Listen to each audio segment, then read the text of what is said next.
Students, আমি অর্পণ হালদার। আজ তোমাদের ইলেকট্রিশিয়ান ডিপার্টমেন্টের আইটিআই ইলেকট্রিশিয়ান ডিপার্টমেন্টের আমি ট্রান্সফরমার চ্যাপ্টারটা তোমাদের আজকে বেসিক একটু ধারণা দেব। তারপর ট্রান্সফরমার রিলেটেড যাবতীয় সমস্ত কিছু আমি তোমাদের সাথে আলোচনা করব। আলোচনা করার পর যদি কোনো অসুবিধা হয় অবশ্যই তোমরা আমাকে জানিও। তো চলো শুরু করা যাক। আজকে ট্রান্সফরমারের আমাদের বেসিক আলোচনা, মানে ট্রান্সফরমারটা কি জিনিসটা, ট্রান্সফরমার কীভাবে কাজ করে সেই জিনিসটা আমি আলোচনা করবো। চলো দেখো, আজকে আমরা ট্রান্সফরমারের ওয়ার্কিং প্রিন্সিপাল মানে কার্যনীতিটা সম্বন্ধে আলোচনা করব। তারপরে ট্রান্সফরমারের সমস্ত কতগুলো পার্টস আছে, ট্রান্সফরমার কোথায় কোথায় আমরা ব্যবহার করতে পারি সেটা আমরা দেখব। তো ট্রান্সফরমারের ওয়ার্কিং প্রিন্সিপাল জানার আগে আমাদের জানতে হবে আগে ফ্যারাডের ল অফ ইলেকট্রোম্যাগনেটিক ইন্ডাকশান বা মিউচুয়াল ইন্ডাকশান জিনিসটা কী। আমরা আগেই জেনেছি যে একটি প্রান্তে যদি আমরা এসি সাপ্লাই বা কোনো ম্যাগনেটকে নিয়ে যাই কোনো কয়েলের কাছ দিয়ে, তাহলে সেখানে কি হয়, ম্যাগনেটিক ফ্লাক্স সৃষ্টি হয় আর আমাদের সেখানে একটা ইএমএফ ইন্ডিউসড হয়। তো আমরা যদি ট্রান্সফরমারের এই যে একটি দেখো, ধর এটা হচ্ছে আমাদের কোর, এটা হচ্ছে আমাদের কোর কোর আর এটা হচ্ছে আমাদের উইন্ডিং। ধরো এটা হচ্ছে আমাদের হচ্ছে প্রাইমারি উইন্ডিং, এটা হলো আমাদের সেকেন্ডারি উইন্ডিং ধরছি। তো যদি আমরা এই দিকে মানে প্রাইমারি উইন্ডিংয়ের দিকে এটা পি, এটা আমরা এস লিখছি। তো প্রাইমারি উইন্ডিংয়ের দিকে যদি আমরা এসি সাপ্লাই দিয়ে থাকি, তাহলে এই প্রাইমারি উইন্ডিংয়ের মধ্যে কয়েলের মধ্যে আমাদের একটা কী সৃষ্টি হবে, ম্যাগনেটিক ফ্লাক্সের সৃষ্টি হবে। তো ম্যাগনেটিক ফ্লাক্সের যখন সৃষ্টি হবে তখন এই কোরের মধ্যে দিয়ে আমার ম্যাগনেটিক ফ্লাক্স সৃষ্টি হবে। তো কোরের মধ্যে দিয়ে যখনই আমার ম্যাগনেটিক ফ্লাক্স সৃষ্টি হবে, তখন এই ফ্লাক্স পাথটা মানে এই যে কোরের মধ্যে দিয়ে ম্যাগনেটিক ফ্লাক্স সৃষ্টি হয়ে আমার সেকেন্ডারি উইন্ডিংয়েও একটা ম্যাগনেটিক ফ্লাক্সের সৃষ্টি হয়ে থাকবে। অবশ্যই হবে, কারণ এটাই আমাদের ফ্যারাডে বলে গেছে। তো এইখানে যদি আমাদের ম্যাগনেটিক ফ্লাক্স সৃষ্টি হয়, তাহলে এখানে কি হচ্ছে, একটা ইএমএফ ইন্ডিউসড হচ্ছে। ঠিক আছে, তো ইএমএফ যেখানে ইন্ডিউসড হবে সেখানে আমাদের ভোল্টেজ সৃষ্টি হয়, আর ভোল্টেজ যেখানে ক্রিয়েট হয় সেখানে আমাদের কি হয়, একটা অ্যাম্পিয়ার সৃষ্টি হয়। তাহলে এখানে কারেন্ট আছে, এখানেও ভোল্টেজ আছে আমাদের V1। আর যখন এখানে আমাদের একটা প্রাইমারি উইন্ডিংয়ের ম্যাগনেটিক ফ্লাক্স সৃষ্টি হচ্ছে, তখন সেকেন্ডারি উইন্ডিংয়ের ম্যাগনেটিক ফ্লাক্স সৃষ্টি হচ্ছে। সৃষ্টি হওয়ার ফলে এই যে ম্যাগনেটিক ফ্লাক্সের পাথটা দিয়ে ম্যাগনেটিক ফ্লাক্সটা যাচ্ছে, যাতে ফলে ম্যাগনেটিকের পাতের মধ্যে দিয়ে একটা আমার ইএমএফ ইন্ডিউস হচ্ছে, সেকেন্ডারি উইন্ডিংয়ে একটা আমার ইএমএফ ইন্ডিউস হচ্ছে। তার ফলে এখানে একটা আমার ভোল্টেজের সৃষ্টি হচ্ছে, মানে এখানে হচ্ছে আমার V1 সৃষ্টি হলো, এখানে হচ্ছে V2 সৃষ্টি হলো। আর যদি আমরা এখানটা লোড দিই, তাহলে এই লোডটা আমার হচ্ছে এখানে কার্যকর হবে, মানে লোড আমার সেখানে চলেবেল হবে। ঠিক আছে, তো আমরা এবার এটা আমরা প্রাইমারি উইন্ডিং আর সেকেন্ডারি উইন্ডিং কোনটা প্রাইমারি কোনটা সেকেন্ডারি কীভাবে ধরবো। দেখো, ট্রান্সফরমারটাকে মূলত দুই ভাগে ভাগ করা হয়। ট্রান্সফরমারের মূলত দুই ভাগে ভাগ করা হয়। একটা হচ্ছে ট্রান্সফরমার হচ্ছে আমার স্টেপ আপ ট্রান্সফরমার, আর একটা হচ্ছে আমার স্টেপ ডাউন ট্রান্সফরমার।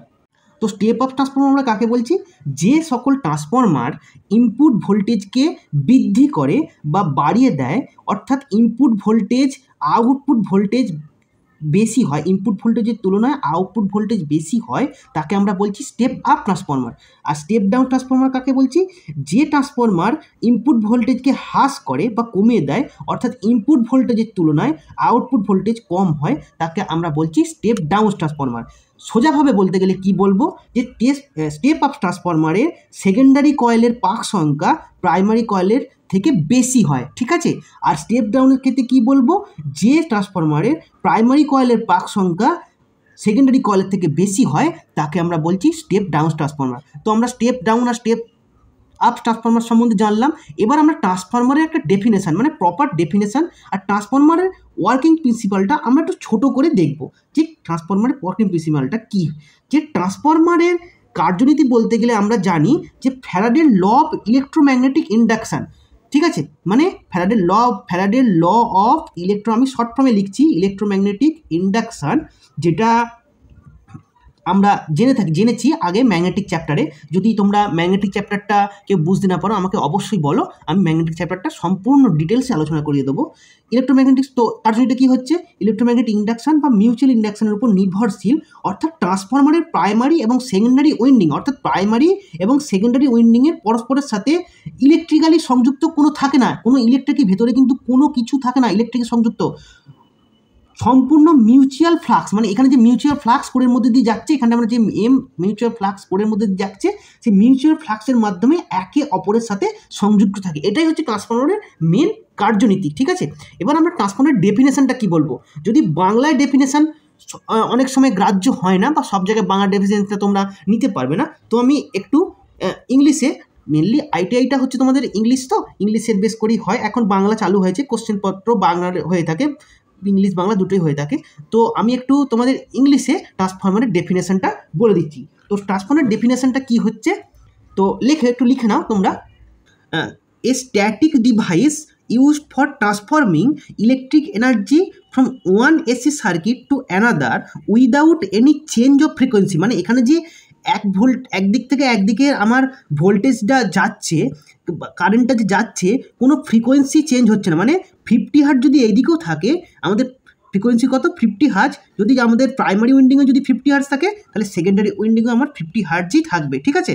তো কোনো ফ্রিকোয়েন্সি চেঞ্জ ছাড়াই যেটা হচ্ছে ইজ কল্ড ট্রান্সফর্মার। তাহলে a static device for transforming electric energy from one AC circuit to another without any change in the frequency is called transformer. এটা লিখে নাও তোমরা, সুবিধা হবে।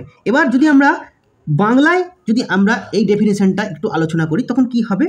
ট্রান্সফর্মার হলো এক প্রকার স্ট্যাটিক ডিভাইস যা ফ্রিকোয়েন্সির কোনোরূপ পরিবর্তন ছাড়াই এসি সাপ্লাইকে এক অবস্থা থেকে অন্য অবস্থায় রূপান্তরিত করে। আমি বলছি আর একবার, ট্রান্সফর্মার হলো এক প্রকার স্ট্যাটিক ডিভাইস যেটা ফ্রিকোয়েন্সির কোনোরূপ পরিবর্তন ছাড়াই এসি সাপ্লাইকে এক অবস্থা থেকে অন্য অবস্থায় পরিবর্তন বা রূপান্তরিত করে থাকে। এবার ট্রান্সফর্মারটা আমরা দেখলাম যে ট্রান্সফর্মার কীভাবে কাজ করে, ট্রান্সফর্মার কত রকমের হয়। মেন ট্রান্সফর্মার আমরা 2 রকমের হয়ে থাকে, স্টেপ আপ, স্টেপ ডাউন।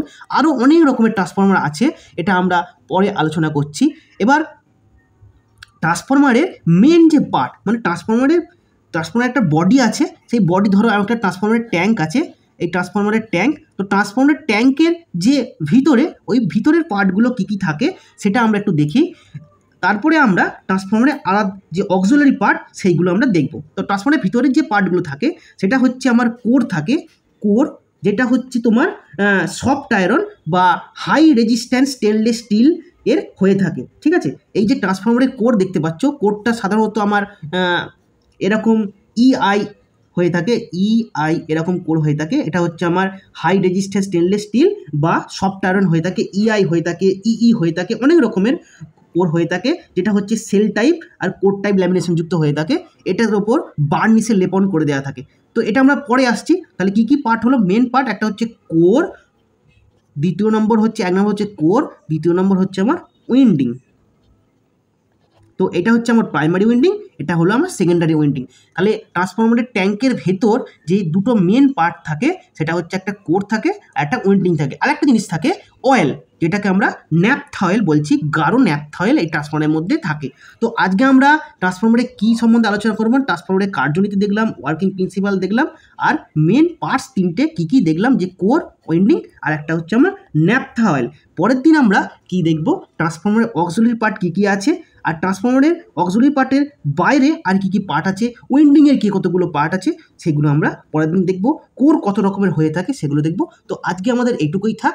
যদি তোমাদের ভিডিওটা ভালো লেগে থাকে অবশ্যই চ্যানেলটিকে সাবস্ক্রাইব করে দেবে, একটি লাইক করবে, কমেন্ট করবে আর শেয়ার করে দেবে। Okay bye friends, tata.